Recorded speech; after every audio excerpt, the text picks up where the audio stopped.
بسم الله الرحمن الرحيم الحمد لله رب العالمين والصلاة والسلام على أشرف الأنبياء والمرسلين نبينا وقدوتنا محمد عليه أفضل الصلاة وأزكى التسليم اللهم أعلمنا بما ينفعنا وانفعنا بما علمتنا وزيدنا علما يا رب العالمين. Assalamu alaikum wa rahmatullahi wa barakatuh, everybody. Welcome to Preparing for Ramadan. This is our second session. Our previous session, we focused mostly on motivation, the wisdom behind fasting, and how to prepare, both practically and spiritually. Today, we're going to start looking at the fiqh aspect of things. Most of the questions that I've gotten up to this point have mostly to do with issues of menstruation and issues that are specific to women. So we're going to make a dedicated, I think, session to that, inshallah ta'ala, and I will notify you well in advance before that comes so that we can just tackle all of those issues at once. So let's begin. I guess a word when it comes to our community here in Utica, New York. We have a very diverse community. So when we're talking about fiqh, we're talking about rules and regulations, that is something that we have to take into account, right? If we had a community that was all people from Pakistan or Burma or Bosnia, we would just teach the Hanafi opinion, right? Because everybody would be Hanafi. Even though there's differences between Hanafis from Burma and Hanafis from Pakistan and Hanafis from Bosnia. If we had only Somalis, then we would teach the Shafi'i school and how they talk about the rulings of Ramadan, and so on and so forth. But we don't live in a community that's homogenous. We live in a community. Sister Hannah's trying to read you. 1 second. We live in a community that is diverse, and so it requires a different approach.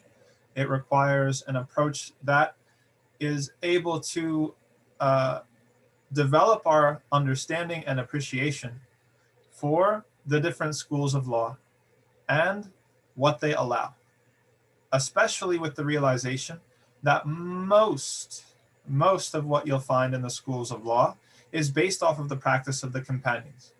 A lot of people have a false assumption that, oh, these are just the school's opinions. They're made hundreds of years after. It's kind of like, added on later. And that's usually not true. It happens occasionally, but it's usually not true. Usually the official schools of the official opinions and positions of each school trace themselves back to the practice of one of the companions at least.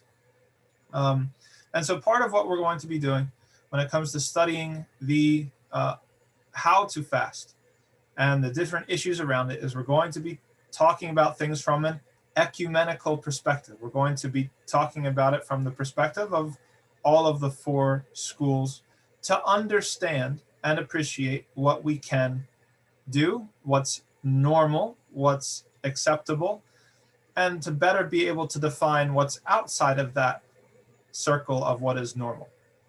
This is a funny story that happened from very, very early on, just a couple of months ago, but from the very beginning of my time here.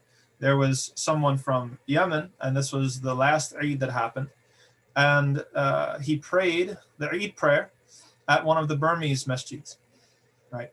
And people from Yemen tend to be Shafi'i, and people from Burma tend to be Hanafi.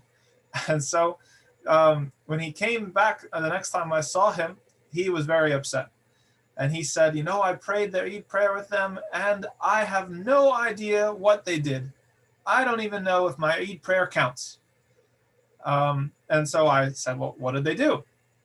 And he described to me the method in which they prayed their Eid prayer. And I said, well, that's interesting. Let's go back to the books and let's look and let's find out. And after just a little bit of research, I find that this particular practice of how the Burmese masjid prayed their Eid prayer is traced back to two companions, Hudayfa and Abu Musa al-Ash'ari. And so it's something that's completely acceptable. Even if it's not the majority or the way that the majority sees it, it's something that should be tolerated. It's not something that should be called an innovation.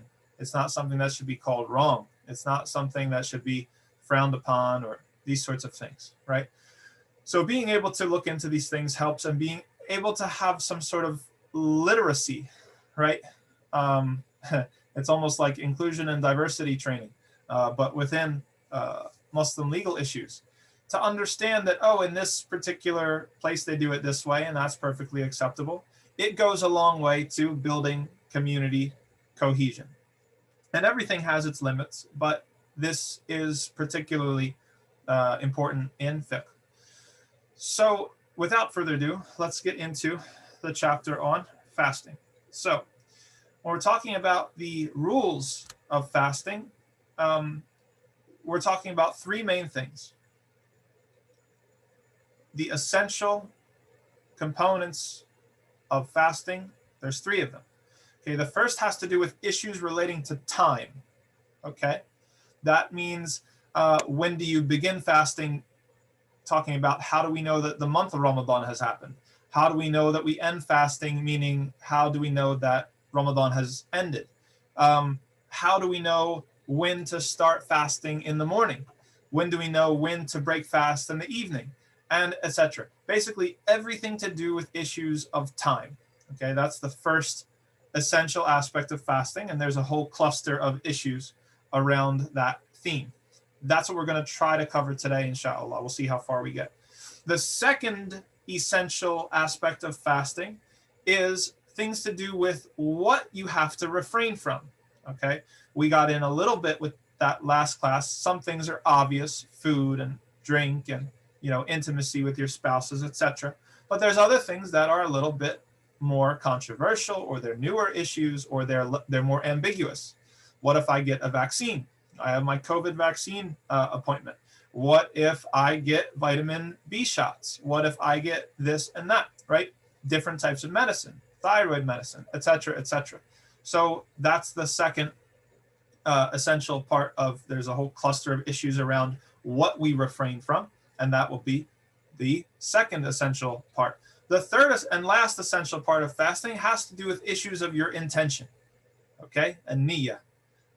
Because we know that in Islam, nothing is worth anything without intention, at least not worth anything when it counts in the afterlife.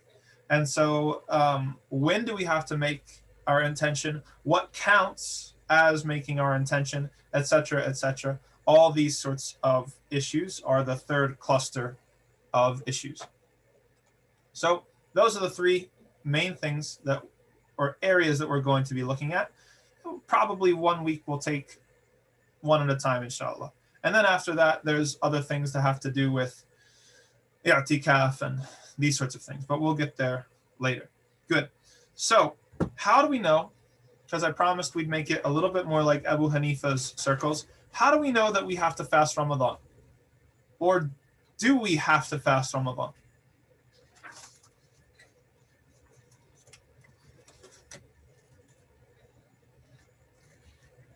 Someone came up to you and they're like, do I have to? Right? Maybe your child, or maybe somebody who becomes Muslim, right? Yes, we know that we have to, but why? What tells us that we have to? Can anybody recall anything from the Quran or from the Sunnah, or is it something that, where do we get this from? Basically, Surah Al-Baqarah, right? يا أيها الذين آمنوا كتب عليكم الصيام كما كتب على الذين من قبلكم لعلكم تتقون. Right? Allah subhanahu wa ta'ala, He says, prescribed for you. He uses the passive voice. Good. Cyber brought up the second thing that we'll get to, is that it is prescribed upon you fasting, just like it was prescribed upon the people before you. Thus, you might be pious. Very good. So our first piece of evidence is the Quran. Okay, excellent. Second piece of evidence, this is what Cyrus said. This is from the Sunnah, also what number 097835 says. I don't know who you are, but both of you are correct. The Sunnah, the Hadith of the Prophet ﷺ, that the pillars of Islam. Bunya Islamul ala khams.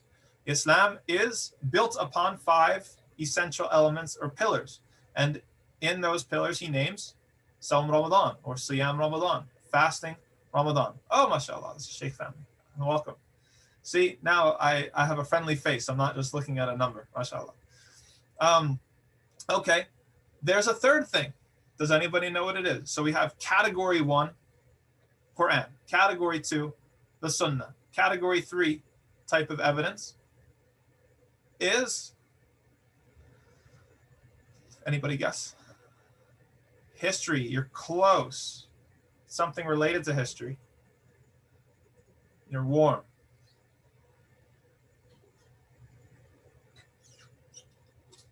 Jews and Christians? Oh, we'll get into a juicy topic there. And previous prophets. Is the Sharia of previous prophets Sharia for us if there's nothing to contradict it? This is a juicy topic in legal theory. The Hanbali madhab says yes, it is. وَشَرْعُ مَنْ مَضَى لَنَا دَلِيلُ إِنْ لَمْ يُخَالِفْ شَرْعُنَا الْجَلِيلُ. Right, we have, this is one of the poems where they codify the rules of Hanbali legal theory. But anyway, forget that. We don't even have to go there. There is consensus, which is similar to history, but maintained to the companions and how they understood the religion. So we have the Quran, we have the Sunnah, and we have consensus. Of these three, which is the strongest piece of evidence? This is related to your question, Sister Masarrat. Does there need to be consensus in this case? If we answer my question, we'll answer your question. Of those three, Quran, Sunnah, consensus, which is the strongest evidence? Quran. Everybody agree? Everybody says Quran. Everybody says Quran. MashaAllah. You're all wrong. In Islamic law, consensus is the strongest. What on earth? How is that possible? Because the consensus cannot occur upon anything except that either it's tied to the Quran or it's tied to the Sunnah. So whereas an evidence from the Quran might have more than one valid interpretation, consensus implies evidence from the, in this case, evidence from the Quran and consensus upon its interpretation. So it's 2 in 1. You see how that works? Because we could have something that's from the Quran. Allah says, Kutiba alaykum as-siyam, prescribed for you. Does the verb form kutiba imply obligation or recommendation? Or there could be an argument. There could be, linguistically or otherwise. But now we have consensus. We have absolute consensus. The companions, every single one of them, understood the Quran this way. So now we have Quran consensus, or consensus that is based upon Quran. So we have not just the evidence and where it comes from, but also the understanding of that evidence, which makes it the strongest. Good. So, now getting into some issues. Okay. There is consensus, by the way, that if the moon is visible. Good question, Sheikh family. Understanding as to the level of responsibility that is required from us. That fasting is prescribed. How it's done is second issue, right? They're two discrete, separate legal issues, right? So the consensus, the point of consensus is that it is an obligation. Good. So the Prophet ﷺ, he said, "Sumu li ru'yatihi wa aftiru li ru'yatihi fa in ghumma alaykum faqdiru lah." The Prophet ﷺ said, "Fast when you see it, and break your fast when you see it. And if it's cloudy or if it is hidden from you, then count it." Literally what he said. So this is our first issue of contention, and a very hot topic when it comes to, especially in places like North America. There's consensus that the default basis of determining when Ramadan starts is to see the moon. That is the default, that's the foundation. This is something the Prophet ﷺ said. This is the practice of the companions. However, what do we do if we can't see the moon? It is the 29th of Sha'ban. Because every lunar month might be either 29 or 30 days. This is also a point of consensus. We go out to one of the mountains of the Adirondacks. We look towards the west. We're looking for the crescent moon. We don't see it. It's cloudy. It's very cloudy in central New York. What do we do? Is tomorrow Ramadan or is it not? How about calculating it scientifically? Opinion one, Syra. Let's hear all the opinions.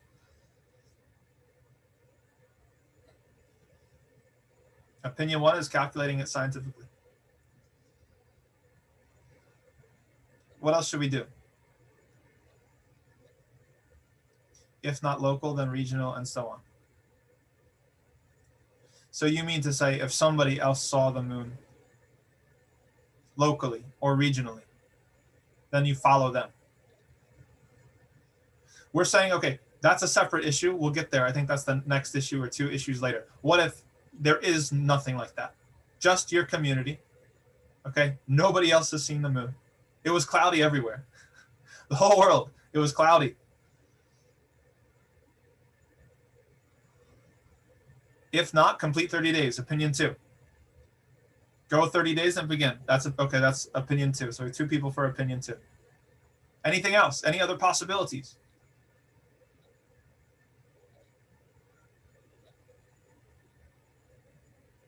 Can we fast a day, a buffer day, to be safe?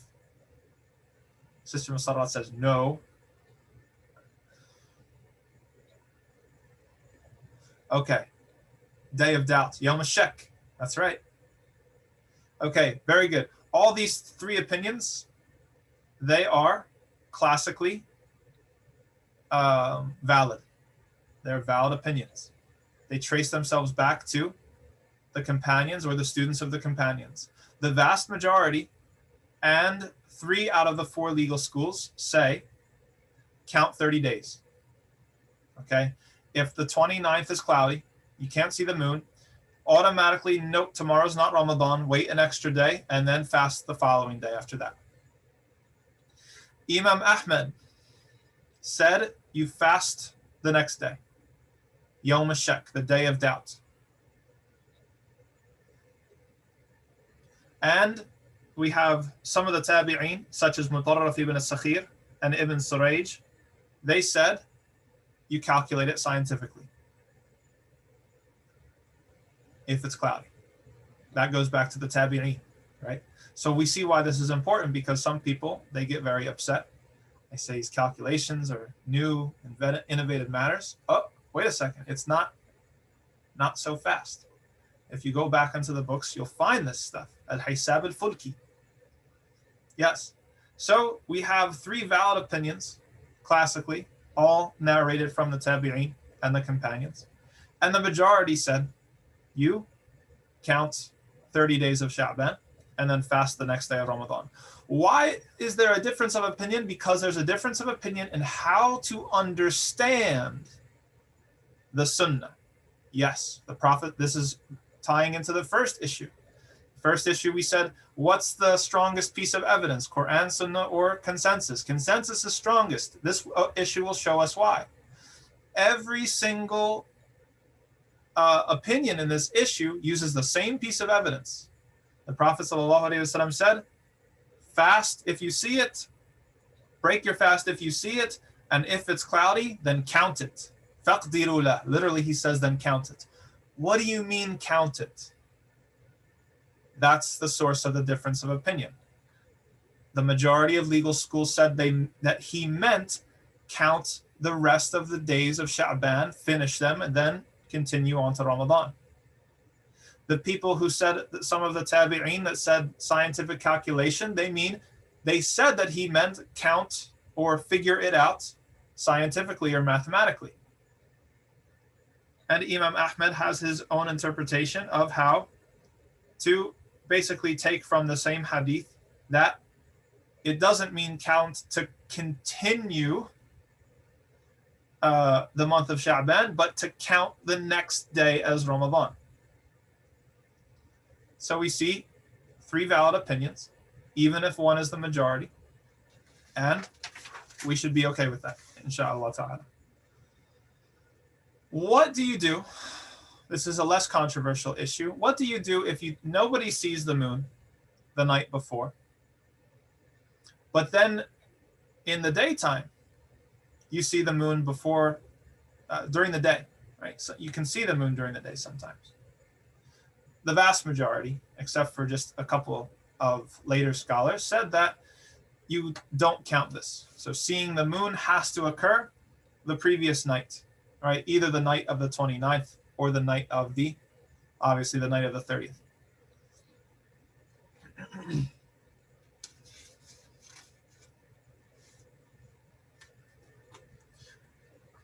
That's not so much of an issue for us these days.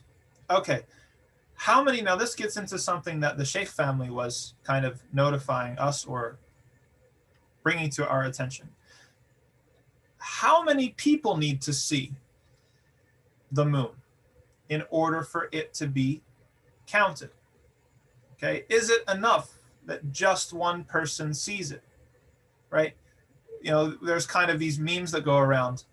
One of my favorite memes of all time is the Saudi moon authority is like this guy with a telescope, and he's got a stick hanging a picture of a crescent moon in front of the telescope. So it's a joke, that says that not everybody that goes or claims to see the moon is a reliable narrator, right?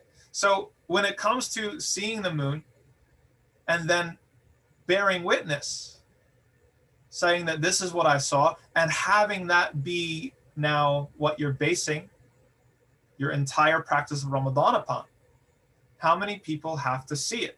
The scholars actually separate the two separate issues. They have difference of opinion depending on, are we talking about the moon of Ramadan or the moon for Shawwal and the day of Eid?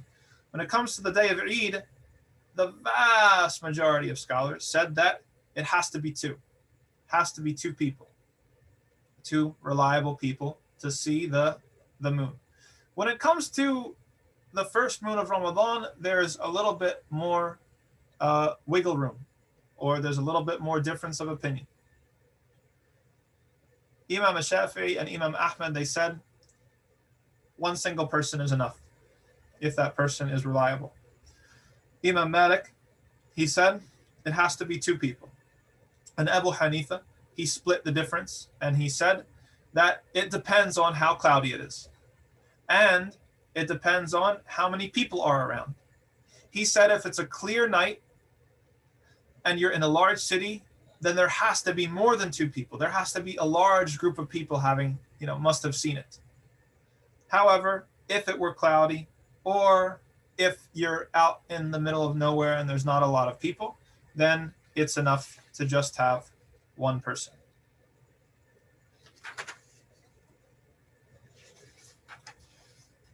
Now we're doing on time. Okay, we're doing pretty good. Inshallah, we'll finish this part tonight.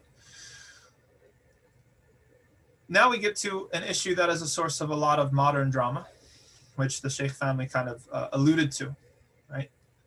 So what if we have China, okay, or Saudi Arabia, let's say. We have Saudi Arabia and we have the United States, okay?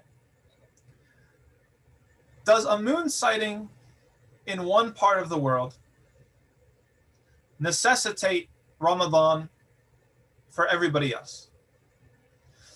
If the moon is seen in Saudi Arabia, Saudi Arabia says, we saw the moon, it's Ramadan. Does that mean that automatically, without having to go look for the moon, it's Ramadan in North America? And vice versa. If we see it in North America, does that mean that the following day is Ramadan in Saudi Arabia. Let's hear some opinions about this.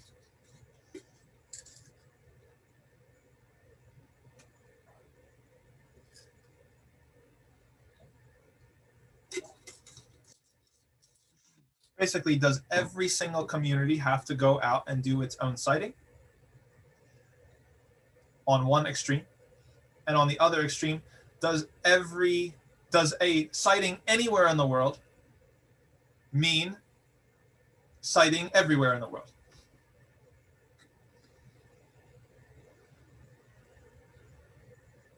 Okay. So if it's official, let's assume, Sister Masarat, let's assume that it's official from Saudi Arabia. Does that then bind Muslims in North America to follow that moon sighting?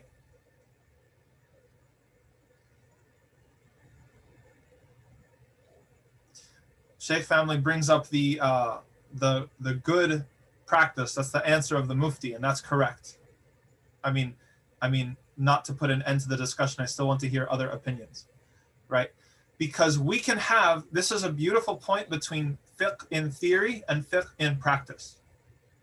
You can have an opinion in theory as to which is more correct, but when you're giving a fatwa or you're attempting to apply this ruling in a particular community, you might go for an opinion that you do not think is the strongest for other interests that are backed up by the Sharia, such as creating harmony, creating unity, etc., etc. So that, the Sheikh family, you're correct, but that's a separate issue. That then tells us how to apply our whatever our opinion is.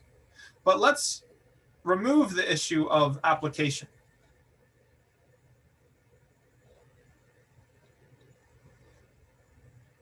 Yes, some follow global moon sighting. That's correct. In USA, there is no one definition of the radius of local. Oh, that brings us to a nice, juicy wrinkle in this whole discussion. Is there in Saudi Arabia one definition of the radius of local? If we say in the USA there's no one definition of the radius of local.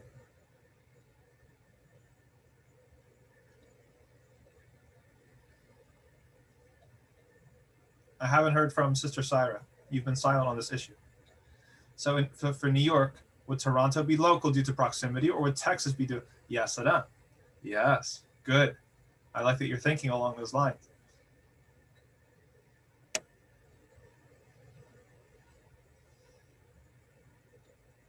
That's a valid question.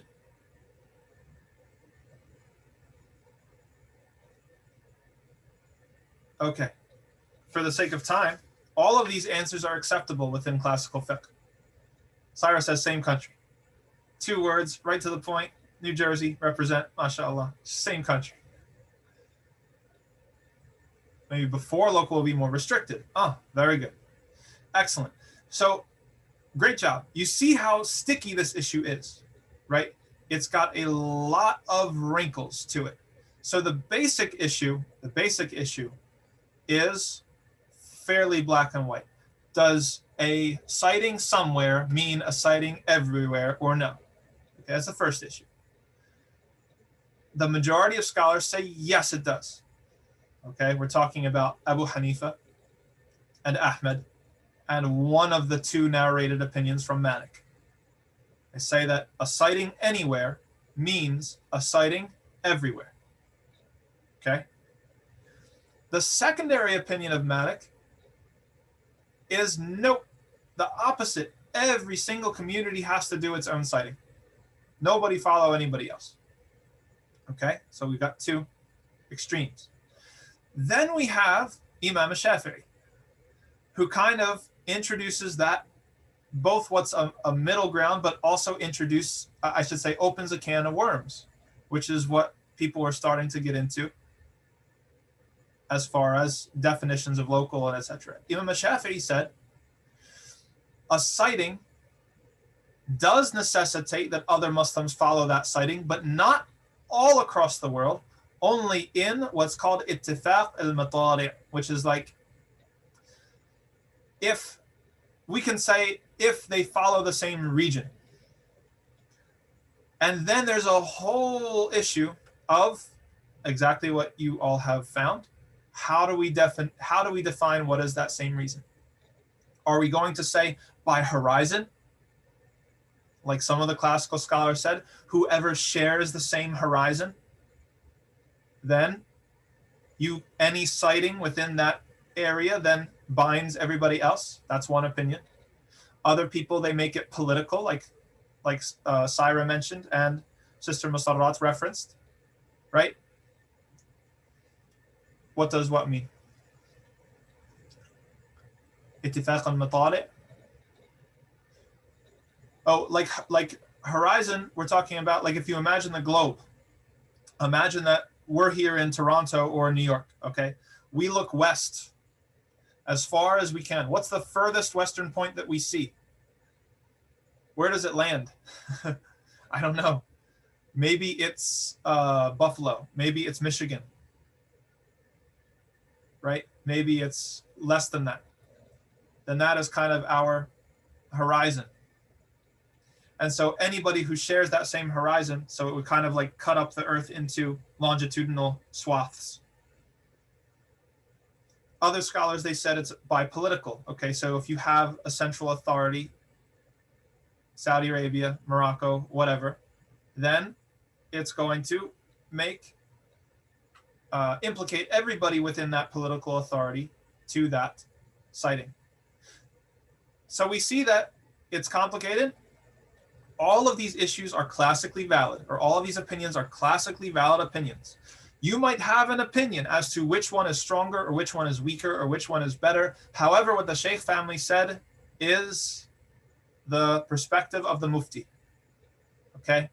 We can talk about this issue theoretically all day, but then we have to make a decision, and that decision has to satisfy other principles within the Sharia, such as bringing the Muslims together, such as presenting a united front, especially living in a land where we're the minority, right? There are other sorts of legitimate interests, according to the Sharia, that Muslims have. And so this is an issue in which the application of this issue, or the application of our opinion, we might end up applying an opinion that might not be the strongest opinion to us personally, due to local circumstances. And Allah subhanahu wa ta'ala knows best.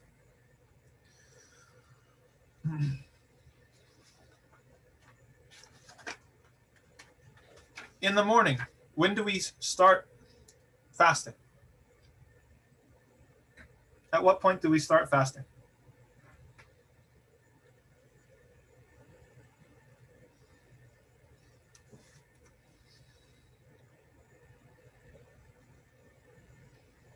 There are two classical opinions. One of them, however, is the vast majority, that we start fasting at the beginning of Fajr. Okay, not what they call al-Fajr al-Awwal. Right? If you go to Muslim countries such as Saudi Arabia, there's an adhan before Fajr. That's kind of like preparation for Fajr. No, they're talking about the actual Fajr, when the very first thread of white light cracks the horizon well before the disk of the sun has broken the horizon. Okay, this is the vast majority of scholars. However, there are a couple of companions who said that it is slightly later than that it is not the first thread of white, but once that thread starts to turn red. For our intents and purposes, you shouldn't be that risky, right? You should do it when your clock says that it's Fajr. However, if you happen, and I have met people who are very insistent upon that other opinion, you can know that this was the practice of a couple of the companions, Hudayfa and Ibn Mas'ud. And so it is something that is not completely out of left field. An interesting opinion, and I'll throw this to you guys. There's two more issues to cover before we're done for tonight, inshallah. This one I'll throw to you all. Is the time of beginning our fast a subjective thing or an objective thing? If I wake up and I look outside, I have a clear view of the horizon, and I see that black, completely, totally black, nothing. And I'm eating and I'm eating and I'm eating. And then I go to the window and then I see, or even then I look at my watch or I look at my cell phone. And I learn that I had actually consumed something after Fajr technically began, but before I was aware that it began. Does my fast still count?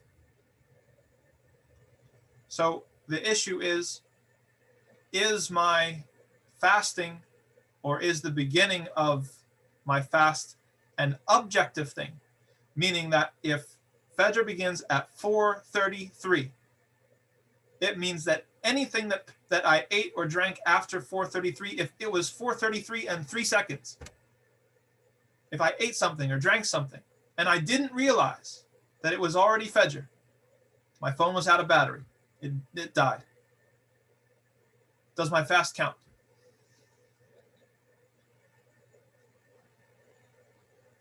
Or is it something subjective?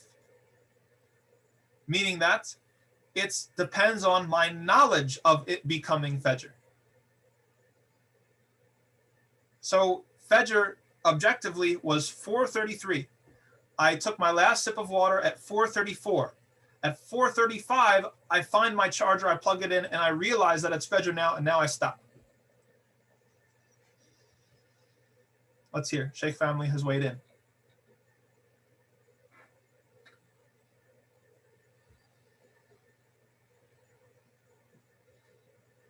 Okay. You have two people for it's subjective.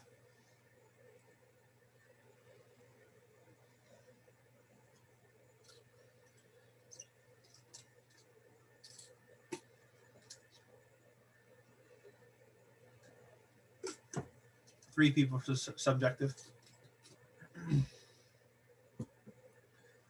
Nobody wants to say it's subjective. 4:33. We live and die by the clock these days. Take away our smartphones and we all oversleep.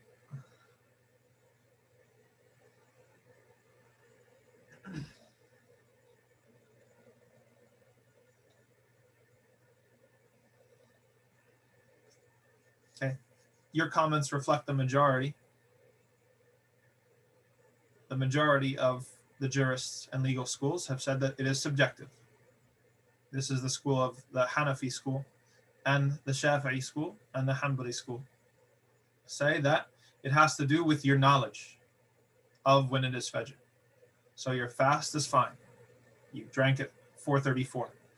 Imam Malik's school says that no, this is an objective thing. So even if you didn't realize it, it doesn't change the fact that Fajr started at 4:33 and you ate after it.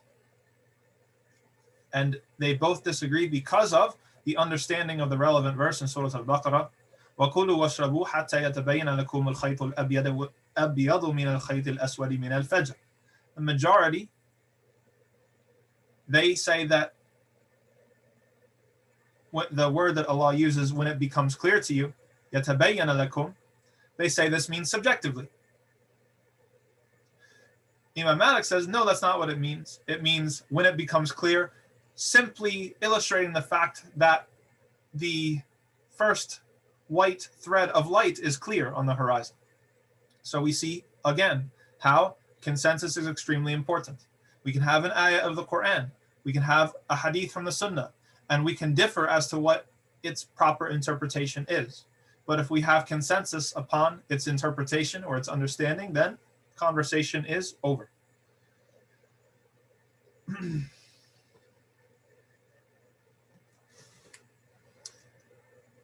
Are you allowed, last issue, are you allowed to eat and drink right up to the beginning of Fajr? Or do you have to leave a little bit of time? So if Fajr is 4:33, at 4:32 and 59 seconds, are you allowed to drink or eat or swallow, let's say?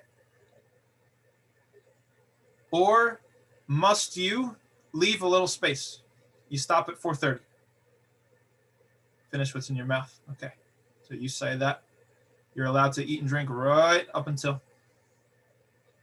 And it's better to stop a little earlier, Syra. Okay. Anyone else? That was the last issue of the night.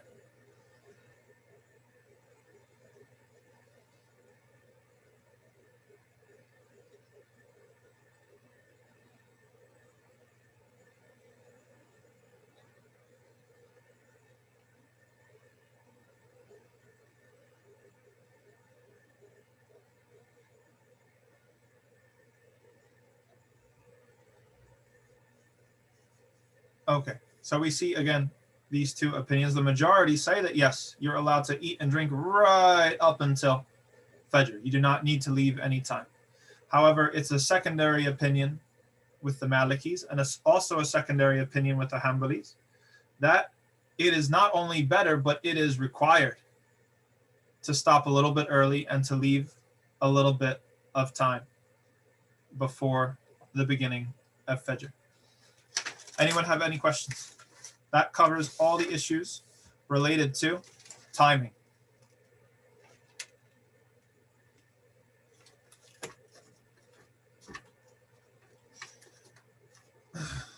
These talks can be whatever you want them to be.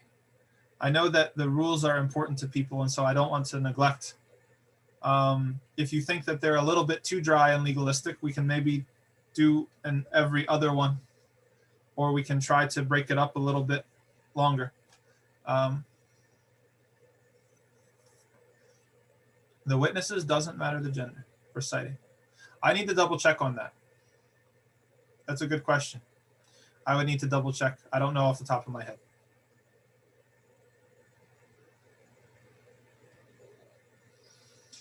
Yes, there are a lot of rules, so the rules do need time. I mean, I'm open to suggestion. Whatever we think is the most beneficial. We're definitely on pace to complete the rules before Ramadan starts. So if we're able to do one of the essential elements of fasting a week, we just did time today. If we can do what we're fasting from next week and issues of intention the following week, and then kind of miscellany and include in that maybe the specific women's issues the week after that, that will be, inshallah, plenty of time. But I'm always open to suggestion. You can send me a message, either WhatsApp or email or otherwise.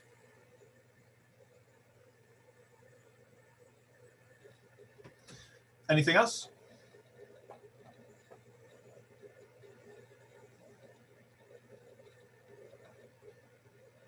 Alhamdulillah. Ameen wa yakum. It's helpful for me. It's good review. Okay, everyone, have a good night, inshallah. Assalamu alaikum wa rahmatullahi wa barakatuh.